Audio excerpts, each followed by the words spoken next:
بسم اللہ الرحمن الرحیم۔ السلام علیکم ورحمۃ اللہ وبرکاتہ۔ لاکھوں کروڑوں درود و سلام آقا رسول خدا صلی اللہ علیہ وآلہ وسلم پر اور ان کی آل پر۔ جیسے کہ ہم آپ کو معاویہ کا کردار بتا رہے ہیں تاریخ کی روشنی میں، تو آج ایک نہایت ہی اہم پہلو ہے اس کا جو ہم آپ کو بتانے جا رہے ہیں، جس کے بعد شاید مجھے نہیں لگتا کہ مجھے آپ سب کے سامنے کوئی سوال رکھنا پڑے گا کہ ہر زندہ ضمیر انسان اور خاص طور پہ ہر زندہ ضمیر مسلمان یہ سوال اپنے آپ سے خود کرے گا اور معاویہ کے کردار کو خود جانچ لے گا اس بات کے بعد کہ وہ کس حد تک غلیظ شخص تھا۔ تو آئیں بغیر اس ویڈیو کو طویل کیے آج مختصر سی گفتگو کرتے ہیں اور آپ کو اس کا کردار دکھاتے ہیں کہ اس نے کیا کیا۔ جیسا کہ پچھلی ویڈیو میں ہم نے آپ کو بتایا تھا کہ معاویہ بن ابو سفیان نے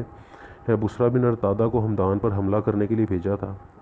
تو آج آپ کو بتاتے ہیں کہ اس نے ایک وہاں پہ مزید جو سنگین جرم تھا، سنگین گناہ تھا، وہ اس نے کیا کیا جو کہ معاویہ نے اس سے کروایا۔ تو آئیں جی ویڈیو کو لے کے چلتے ہیں اپنے ٹاپک کی طرف اور آپ کو دکھاتے ہیں، کتاب سے دکھاتے ہیں کہ اس میں کیا لکھا ہے۔ آپ کے سامنے یہ کتاب کا فرنٹ پیج نظر آ رہا ہے، خلافت و ملوکیت، جو کہ مودودی صاحب نے لکھی ہے۔ اس کے صفحہ نمبر 176 پر آپ آئیں گے تو اس کے لاسٹ میں آئیں تو یہ یہاں سے شروع ہوتا ہے کہ مودودی صاحب لکھتے ہیں، اس کے بعد اسی ظالم شخص کو حضرت معاویہ نے ہمدان پر حملہ کرنے کے لیے بھیجا، جو اس وقت حضرت علی رضی اللہ تعالی عنہ کے قبضے میں تھا۔ وہاں اس نے دوسری زیادتیوں کے ساتھ ایک ظلم عظیم یہ کیا کہ جنگ میں جو مسلمان عورتیں پکڑی گئی تھیں انہیں لونڈیاں بنا لیا، حالانکہ شریعت میں اس کا قطعاً کوئی جواز نہیں۔ یہ ساری کارروائیاں گویا اس بات کا عملاً اعلان تھیں کہ اب گورنروں اور سپہ سالاروں کو ظلم عظیم کی کھلی چھوٹ ہے اور سیاسی معاملات میں شریعت کی کسی حد کے وہ پابند نہیں ہیں۔ کیونکہ اب آپ یہاں پہ یہ دیکھیں، یہ سوچیں، اپنے ضمیر سے یہ سوال کریں اور پوچھیں کہ اگر جن مسلمان عورتوں کو انہوں نے اپنی لونڈیاں بنا لیا، جو کہ شریعت کے بالکل خلاف ہے، کہ آپ نے کسی جنگ کے دوران کسی کی بہن بیٹی کو پکڑ لیا، مسلمانوں کی عورتوں کو پکڑ لیا، اپنی گرفت میں لے لیا اور ان کو اپنے ساتھ لونڈیاں بنا کر لے آئے۔ اور مجھے یہاں پہ یہ بتانے کی ضرورت نہیں ہے کہ لونڈیوں کے ساتھ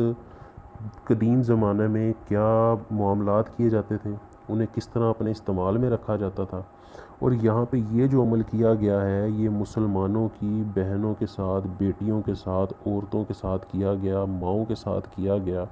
تو یہاں پہ ہر زندہ ضمیر مسلمان اس بات کو سوچے اور خود سے سوال کرے کہ جن عورتوں کو، مسلمان عورتوں کو معاویہ کے گورنروں نے، سپہ سالاروں نے، اس کے جو لوگ تھے، اس کے احباب، اس کے اصحاب تھے جو معاویہ کے، انہوں نے مسلمان عورتوں کو اپنا غلام بنایا، ان کو لونڈیاں بنا کے اپنے ساتھ لے آئے۔ اور آپ کو پتہ ہے کہ لونڈیوں کے ساتھ کیا کیا جاتا ہے، ہر قسم کا فعل پھر لونڈیوں کو اپنی خدمت میں رکھا جاتا ہے، ٹھیک ہے، ان کے ساتھ جو ہے زنا کیے جاتے ہیں، ان کے ساتھ زنا کا ارتکاب کیا جاتا ہے، یہ ہر چیز آپ لوگ بخوبی جانتے ہیں۔ اب یہاں پہ صرف بات اتنی سوچنے کی ہے کہ جو مسلمان آج تک مسلمان ہونے کا دعویٰ کر رہے ہیں اور ہمیں معاویہ کی شان ہی بتائے چلے جا رہے ہیں جو ابھی تک تاریخ میں کہیں نظر نہیں آتی، کہیں نظر نہیں آ رہی۔ آپ گزشتہ ویڈیوز میں بھی دیکھ چکے ہیں کہ ہمیں معاویہ کا کہیں کوئی ایک اچھا پہلو ابھی تک نظر نہیں آ رہا۔ تو یہ مولوی حضرات، یہ مفتی حضرات جو اپنی غیرت بیچ چکے ہیں، جو اپنی غیرت اپنے چند ٹکڑوں کے پیسوں کے نوٹوں کے پیچھے انہوں نے اپنی غیرت، اپنا ایمان بیچ دیا، نبی کی شریعت کو پامال کر رہے ہیں۔ میں آپ کو اپنے جذبات کا اظہار نہیں کر پا رہا کہ میں آپ کو کیا میں وہ الفاظ نہیں استعمال کرنا چاہ رہا کہ جو ایک مہذب مسلمان کو کسی دوسرے کے لیے استعمال کرنے چاہیے۔ ان لوگوں کی غیرت، مولویوں کی، علماء کی اس حد تک مر چکی ہے، یہ جو ہمارے فرنٹ پہ آگے کھڑے ہوئے ہیں، یہ دین کا چہرہ سیاہ کر رہے ہیں۔ کوئی مسلمان مجھے یہ بات ثابت کر دے کہ مسلمانوں نے کسی مسلمان کی بہن بیٹی کو لونڈی بنایا ہو، یا اگر کوئی غیر مسلم عورت، کوئی غیر مسلم بہن بیٹی ہو، اسے بھی مسلمانوں نے اپنی لونڈیاں بنا کر رکھا ہو۔ یہ شریعت محمدی سے کوئی بندہ مجھے اس کا جواب دے، ٹھیک ہے جی، اور مجھے یہ چیز دکھائے کہ آقا رسول خدا نے کہیں پہ دین اسلام میں یا قرآن کے اندر یا کسی اور معتبر کتاب کے اندر یہ لکھا ہو کہ تم کسی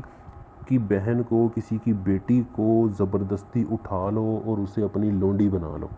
اور اسے اپنی خدمت میں رکھو، اپنے پاس رکھو اور جو چاہے کرو اس کے ساتھ۔ تو یہاں پہ ہر اس مسلمان کے لیے یہ فکر ہے کہ وہ خود سوچے کہ اگر ان کی جگہ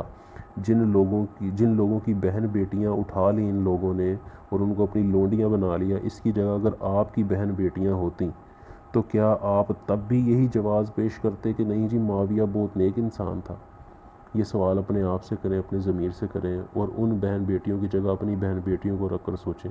کہ اگر ان کی بہن بیٹیوں کی جگہ آپ کی بہن بیٹیاں ہوتیں جن کو لونڈیاں بنایا گیا، تو آپ کی غیرت کا کیا تقاضا ہوتا، آپ کی غیرت کیا جواب دیتی اور آپ کا کیا عمل ہوتا۔ والسلام ورحمۃ اللہ وبرکاتہ۔